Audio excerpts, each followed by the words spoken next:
Thank you so much. I can be very brief, because this is a very defining moment and a very good day for Europe today.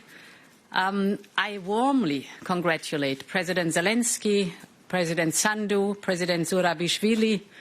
All three countries are part of our European family. We've never let any doubt about that.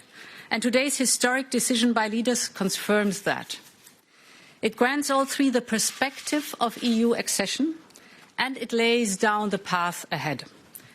I think this is a moment of great satisfaction, and I'm very pleased with the leaders' endorsement of our opinions. There can be no better sign of hope for the citizens of Ukraine, Moldova and Georgia in these troubled times.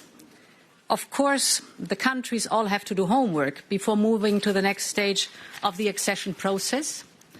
But I am convinced that they will all move as swiftly as possible and work as hard as possible to implement the necessary reforms, not just because they are required to move ahead in the European accession path, but first and foremost because these reforms are good for the countries, good for the democracy, because it strengthens the competitiveness of all three countries, and ultimately they are good for the citizens.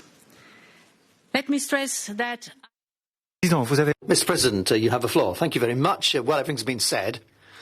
I just wanted to stress just how important this historic moment is in the context we're living through right now, a war decided on by Russia against Ukraine and its people on Ukraine's soil.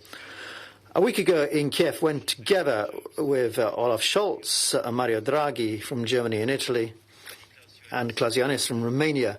We took this commitment to get an agreement to give Ukraine candidate status to accede to the European Union, which is the starter of a roadmap.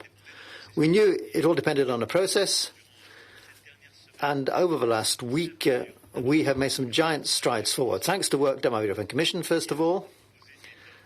They've proposed a method on the basis of work done together with Ukraine, and then together with President Michel. A consensus has been forged, unanimity indeed, between the members of the Council. And we saw this with President Zelensky, a very strong message, a coherent message. Right from day one of the conflict, Europe's been reacting quickly. This is historic. We've been united. First with sanctions, 2 days afterwards, then the macroeconomic and military support, financial support we provide to Ukraine, and now by this political gesture. So I think this strong, united Europe has been up to the task.